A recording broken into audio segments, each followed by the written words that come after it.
आज हम बात करेंगे बिलियनियर बिजनेसमैन साइरस मिस्त्री के बारे में, जो कि टाटा सन्स के फॉर्मर चेयरमैन थे। बीते रविवार दोपहर को एक कार एक्सीडेंट में उनकी मौत हो जाती है।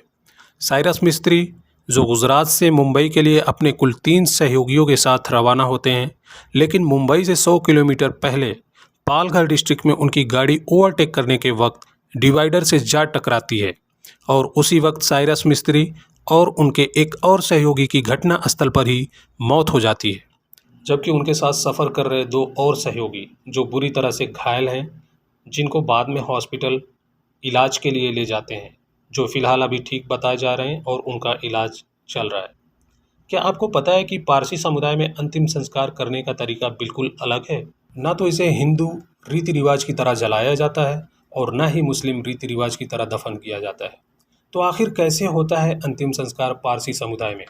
हम आपको बताएंगे अपने इस रिपोर्ट में। जिन्हें नहीं पता उन्हें बता दें कि पारसी हजारों साल पहले पर्सिया यानी ईरान से भारत आए हुए थे।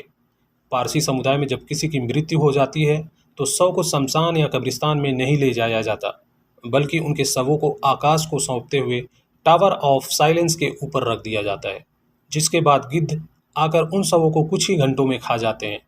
गिद्धों के शवों को खाना भी पारसी समुदाय के रिवाज का एक हिस्सा माना जाता है। मुंबई में जो राष्ट्रीय स्टडीज संस्थान के विशेषज्ञों का कहना है कि पारसी समुदाय में शव के दाह संस्कार का तरीका अन्य समुदाय से बिल्कुल अलग है। उन्होंने बताया कि पारसी धर्म में शव को जलाने या दफनाने को प्रकृति को प्रदूषित करने वाला माना जाता है। दरअसल पारसी धर्म में डेड बॉडी को अशुद्ध माना जाता है, इसलिए पारसी समाज में शव को खुले आसमान में छोड़ने के पीछे भी एक कारण बताया जा रहा है। दरअसल पारसी समुदाय में यह माना जाता है कि शव अशुद्ध होता है। पारसी धर्म में पृथ्वी, जल और अग्नि को बहुत ही पवित्र माना जाता है। पारसी पर्यावरण के प्रति जागरूक होते हैं, इसलिए वे शरीर को जला नहीं सकते क्योंकि यह अग्नि तत्व को प्रदूषित करता है।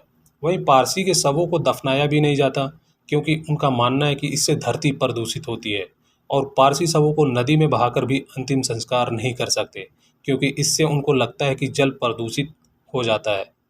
परंपरावादी पारसियों का कहना है कि शवों को जलाकर दाह संस्कार करना धार्मिक दृष्टि से पूरी तरह अमान्य और गलत है। अब आप सोचते होंगे कि टावर ऑफ साइलेंस क्या होता है, तो हम आपको बताने वाले हैं कि पारसी समुदाय में किसी की मौत के बाद पारसी समुदाय उसके शव को टावर ऑफ साइलेंस तक ले जाता है। टावर ऑफ साइलेंस को आम भाषा में दखमा भी कहा जाता है। टावर ऑफ साइलेंस एक गोलाकार संरचना है जिसके ऊपर मृत शरीर को धूप में रखा जाता है, जिससे कि गिद्ध इस डेड बॉडी को आसानी से खा सके। लेकिन दुनिया की बढ़ती इस रफ्तार के साथ पारसी समुदाय के लोगों को भी एक नई समस्या का सामना करना पड़ रहा है। दरअसल भारत में गिद्धों की संख्या में काफ़ी कमी आई है। शहरों में अब शायद ही कोई गिद्ध नज़र आता हो। ऐसे में पारसी समुदाय को मौत के बाद आगे की रीति रिवाजों को निभाने में मुश्किलों का सामना करना पड़ रहा है। इस मामले में पारसी पुजारी रमयार करंजिया का कहना है कि गिद्ध इंसानों का मांस बहुत तेज़ी से खाते हैं, लेकिन अब गिद्धों के न होने से काफ़ी मुश्किल हो रही है। पहले कुछ घंटों में जो गिद्ध काम किया करते थे, अब उसे करने में काफ़ी टाइम लग जाता है, जिससे कि लाश सड़ जाती है और उसमें से बदबू आना स्टार्ट हो जाता है। गिद्धों की कमी के कारण पारसी समाज मानव निर्मित संसाधनों पर निर्भर रहने को मजबूर हो गया।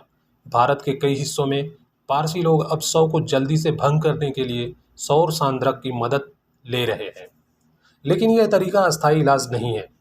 पिछले कुछ वर्षों में कुछ पारसी लोग अपने रीति रिवाजों को छोड़कर शवों को जलाकर अंतिम संस्कार करते नजर आ रहे हैं। ये लोग अब अपने शवों को टावर ऑफ साइलेंस के ऊपर नहीं रखते, बल्कि उन्हें हिंदू शमशान घाट या बिजली के शमशान में ले जाते हैं।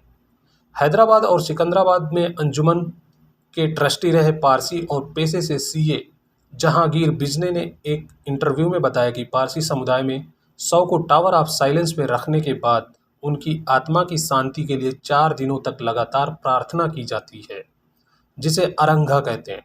लेकिन अगर किसी पारसी व्यक्ति के शव को जला दिया जाता है या दफना दिया जाता है तो उसके लिए प्रार्थना नहीं की जाती, क्योंकि पारसी समुदाय इसे वर्जित मानता है। दोस्तों, आज के वीडियो में बस इतना ही। मिलते हैं एक नई वीडियो के साथ। जब तक के लिए जय हिंद दोस्तों।